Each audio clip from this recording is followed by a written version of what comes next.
Saya akan nyoba memberikan sedikit penjelasan tentang pertanyaannya Pak Jafid tadi. Barangkali ini menjadikan ilmu. Ya kan? Mengenai apa? Susuk ya. Mengenai susuk. Mengenai susuk. Jadi, kalau sepengalaman saya selama di Batam ini, susuk itu ada macam-macam. Ada susuk yang terbuat dari emas, ada susuk yang terbuat dari perak. Gitu.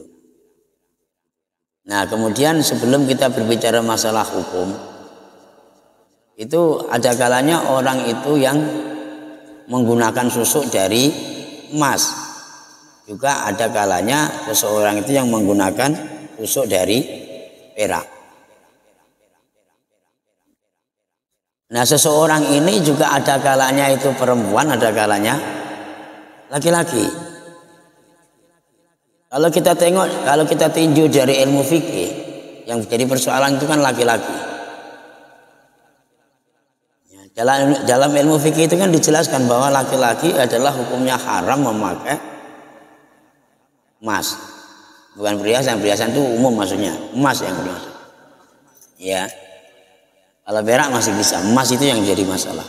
Itu mutlak hukumnya haram. Makanya surga diingat-ingat masih muda. Besok kalau tunangan, ya kalau tunangan itu jangan tukar cincin ya. Kalimatnya tukar cincin berarti cincin perempuan ditukarkan kepada cincin laki-laki, atau calon istri menukar cincin kepada calon suami, atau sebaliknya kan itu. Padahal itu kan sebetulnya mas kawin kan, punya laki-laki semua kan. Yang beli juga calon suami, dua-duanya. Yang satu dipegang sama, yang satu dipakai sama calon istri, ya. Yang satu dipakai calon suami. Nah, kalau yang dipakai calon istri itu tidak ada masalah, tidak ada hukum haram ataupun dosa. Tapi yang dipakai calon suami ini yang punya hukum haram atau dosa. Dan ini sudah menjadi budaya tradisi, ya. Sehingga kadang kita sebagai orang Islam juga nggak ngerti kalau kita ini terkena dosa memakai cincin emas. Nah, memakai cincin emas saja laki-laki hukumnya, apalagi memakai susuk terbuat dari emas. Nanti kita belum sampai ke gitu, ya. Belum sampai ke kodam-kodam ini. Ya. Kita baru berbicara emas dengan perak yang dipakai suami dengan istri atau laki-laki atau perempuan. Ya, sukanya terocos terus saja. Gak jaga image sama sekali. Oke. Jadi kalau yang pakai itu perempuan, ya, cincinnya tidak dosa, ya, tidak dosa. Tapi kalau yang pakai laki-laki, cincinnya tadi kalau emas itu dosa atau haram, ya. Begitu juga cincin, susuk. Kalau susuk itu berupa emas, ya, dipakai sama perempuan, ya, itu boleh-boleh saja. Walaupun toh makainya itu secara dimasukkan ke dalam tubuhnya atau kulitnya. Sebetulnya itu bukan di seluruh di dalam bagian tubuhnya, dia ada di luar daging dan di dalam kulit. Itu sebetulnya itu. Memasukkannya juga tidak sembarangan. Melalui pori-pori ini, enggak asal tusukkan itu enggak. Gitu loh. Itu yang kita berbicara natural saja lah ya. Yang emas, bener-bener emas, tidak ada embel-embel ini. Nah, itu kalau untuk perempuan itu boleh-boleh saja, sah-sah saja. Kan bisa jadi nanti misalnya ada cewek pengen nyimpen emas, ya kan, daripada dibelikan gelang pun kelihatan pamer, mendingan dibelikan susu aja lah kan. Iya kan, belikan susu aja banyak-banyak ditaruh.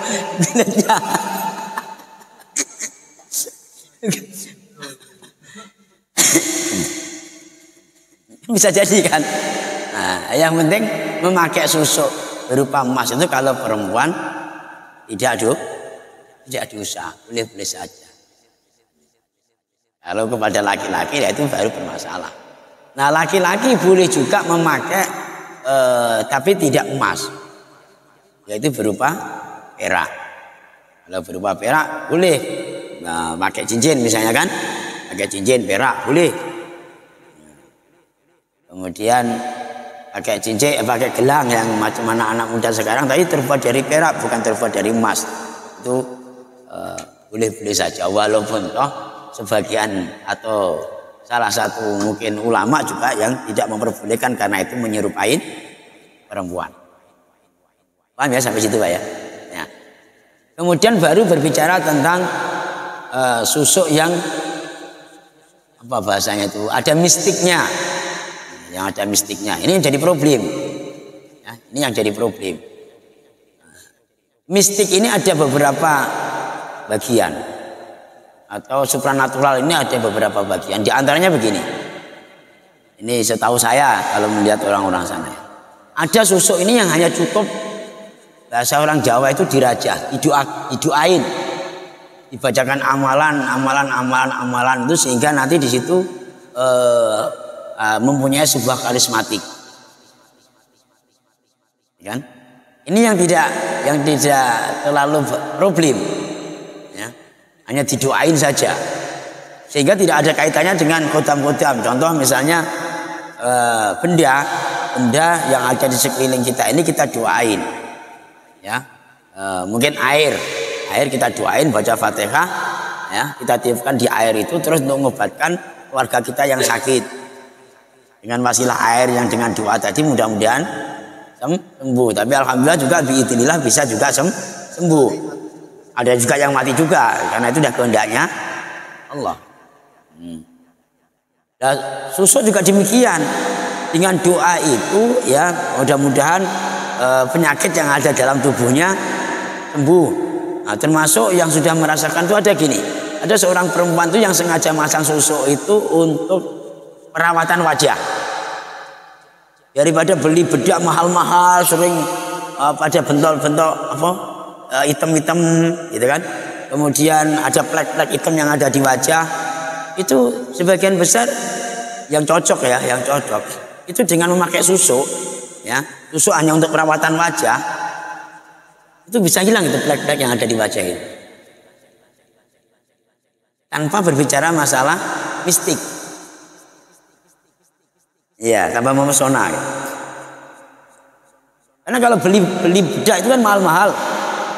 Beli bedak ada yang 250, ada yang 500, ada yang 1 juta lebih. Ya kan? Itu pun harus rutin perawatannya. Ketika berhenti perawatan juga kadang kambuh lagi gitu kan. Nah, malah tambah bulu juga ada juga gitu. Nah, itu justru ada juga yang memakai susuk itu.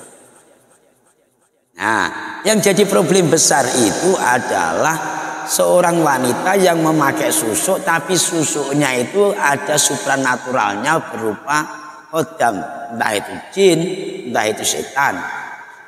Ini jadi persoalan besar, sehingga itu akan menjerumuskan seseorang untuk menjadi musyrik, menyekutukan Allah, mempercayai susuk tadi dibanding dengan kekuasaan Allah. Itu jadi persoalan di situ Pak. Itu. Ya kan?